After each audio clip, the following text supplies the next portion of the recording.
आद्रा के आगमन के सम्मान में यूपी बिहार के घर घर बनाई जाती है दाल पूरी, परवल की सब्जी, खीर और आम। इस साल यानी साल 2026 में आंध्रा कब प्रारंभ हो रहा है और कब इसका समापन होगा, आज की इस वीडियो में आप सभी जानेंगे। तो देखिए, यूपी और बिहार में जैसे ही आंध्रा का समय नजदीक आता है, घर घर में एक अलग ही उत्सव देखने को मिलता है। रसोई में दाल पूरी की खुशबू, खीर की मिठास और रसीले आमों से सजी हुई थाली तैयार होने लगती है।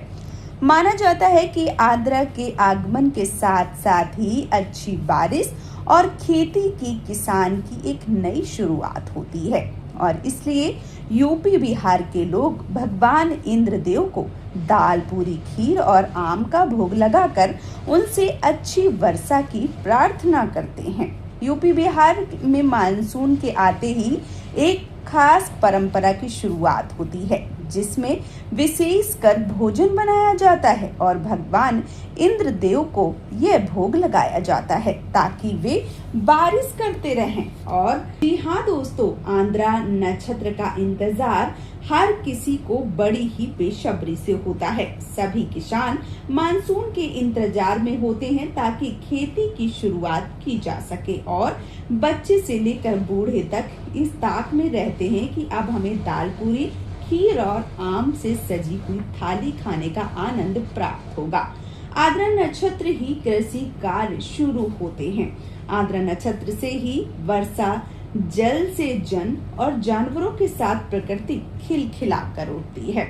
भारतवर्ष कृषि प्रधान देश है और इस देश के अधिकांश क्षेत्रों में कृषि कार्य की शुरुआत आंध्रा नक्षत्र से ही प्रारंभ हो जाती है। इस नक्षत्र में पूर्व मार्गशिरा नक्षत्र एवं मार्गशिरा से पूर्व रोहिणी नक्षत्र रहता है। शास्त्रीय प्रमाण के अनुसार रोहिणी नक्षत्र में हल्की बारिश होनी चाहिए, जिसे गोखुर के कादो लगना यानी अच्छी वृष्टि का एक शुभ संकेत माना जाता है और इसके बाद ही मृगशिरा नक्षत्र को तपना चाहिए। इस नक्षत्र में भीषण गर्मी पड़ने से आंध्रा नक्षत्र के लिए काफी अच्छा माना जाता है। ग्रीष्म ऋतु में प्रचंड गर्मी, संपूर्ण प्रकृति, जीव जंतु सभी लोग झुलसे हुए रहते हैं और आंध्रा नक्षत्र चढ़ते ही जब मूसलाधार वृष्टि यानी कि बारिश होती है तो प्रकृति का ताप मिट जाता है। चारों ओर हरियाली छा जाती है, किसानों के चेहरे पर खिलखिलाहट आ जाती है। इसी खुशी के इसी उपलक्ष्य में भारत देश में खीर, दाल पूरी और आम, जामुन आदि विविध प्रकार के व्यंजनों के साथ साथ इस नक्षत्र का स्वागत करने की परंपरा सदियों से चली आ रही है। खेती किसान की शुरुआत का यह समय उत्सव के रूप में मनाया जाता है और यहाँ बनती है ये एक स्पेशल थाली और इसके साथ ही साथ रसीले आम इसके स्वाद में चार चांद लगा देते हैं। बिहार की संस्कृति में बारिश का बहुत महत्व होता है।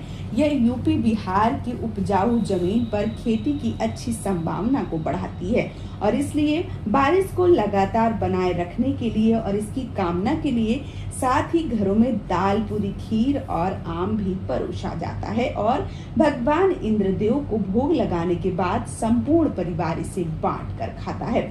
इसके साथ ही साथ इंद्रदेव भगवान से प्रार्थना की जाती है कि बरसात इस तरह की होती रहे ताकि खेती अच्छी चलती रहे। आद्रा नक्षत्र को ज्योतिष में आद्र नक्षत्र के रूप में भी जाना जाता है और हिंदू पंचांग के अनुसार 27 नक्षत्रों में इसका छठा स्थान होता है।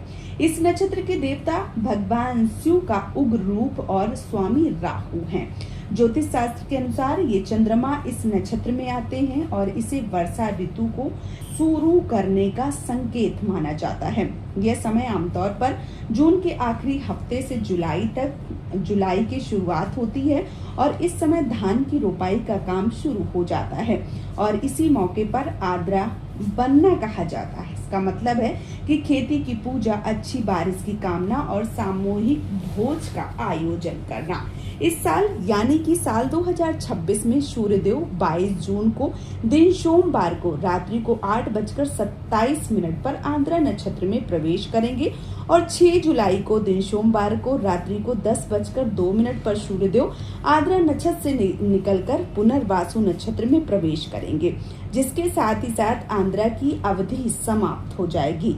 आंद्रा नक्षत्र की ऊर्जा अत्यधिक शक्तिशाली मानी जाती है या होती है और यह समय आत्मशुद्धि और आध्यात्मिक उन्नति के लिए सबसे ज्यादा सर्वोच्च माना जाता है और इसीलिए इस समय में रुद्रा अभिषेक करवाना, शिवलिंग पर जल, दूध, दही, घी, शहद और बेलपत्र चढ़ाना, रुद्रा अभिषेक करना सर्वश्रेष्ठ माना जाता है। कुल मिलाकर भगवान शिव की पूजा करना सबसे ज्यादा शुभ बताया गया है। यह सभी प्रकार के कष्टों को दूर करने का एक निवारण भी है और इस समय के दौरान आप ओम नमः शिवाय मंत्र का जाप कर सकते हैं या महामृत्युंजय मंत्र का भी कम से कम 108 बार जप जरूर कर सकते हैं। यह मन को शांति तो प्रदान करता है, साथ ही साथ नकारात्मक विचारों को भी समाप्त कर देता है। इस समय में मानसिक शांति तेजी से प्राप्ति होती है और इसलिए ध्यान और प्राणायाम करना चाहिए, गहरी सांस के व्यायाम करने चाहिए, ध्यान लगाना चाहिए और यदि संभव हो सके तो इस दौरान सात्विक भोजन ग्रहण करना चाहिए। यह शरीर और मन दोनों को शुद्ध करता है। यह नक्षत्र तीव्र प्रकृति का होता है और इसलिए इस समय क्रोध पर नियंत्रण भी करना बहुत ज्यादा जरूरी होता है। इस समय गुस्सा करने से स्थिति बिगड़ भी सकती है। यदि आवश्यकता ना हो तो इस समय बड़ा वित्तीय निवेश, जॉब या संपत्ति का लेन देन है उसको करने से आपको बचना चाहिए। झगड़े और वाद विवाद से आपको दूरी बनाकर रखनी चाहिए। इस समय आंतरिक शांति के लिए, बाहरी संघर्ष के लिए नहीं जाना चाहिए। इस दौरान उधार लेने से और देने से, दोनों चीजों से बचना चाहिए। साल 2026 में आंद्रा नक्षत्र के दौरान हम सभी को निर्जला एकादशी भी प्राप्त हो रही है, जिसके संपूर्ण नियम और सरल पूजा विधि मेरे चैनल पर आप सबको देखने को मिल सकती है। मैंने अपने चैनल पर डाल रखी है, तो चैनल पर विजिट करके जानकारी जरूर प्राप्त कर लीजिए।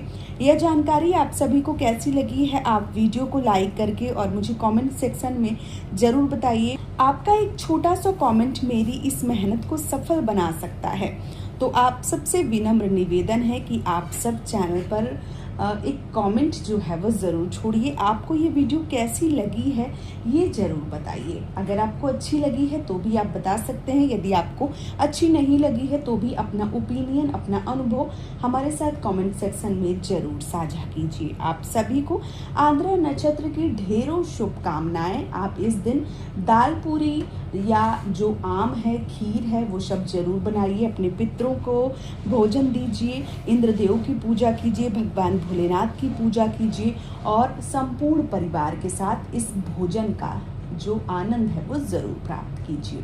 आज का ये वीडियो मैं यहीं पे समाप्त करूंगी। बहुत जल्दी मिलूंगी आप सबको एक और नए वीडियो के साथ में। तब तक के लिए जय श्री श्याम दोस्तों, राधे राधे।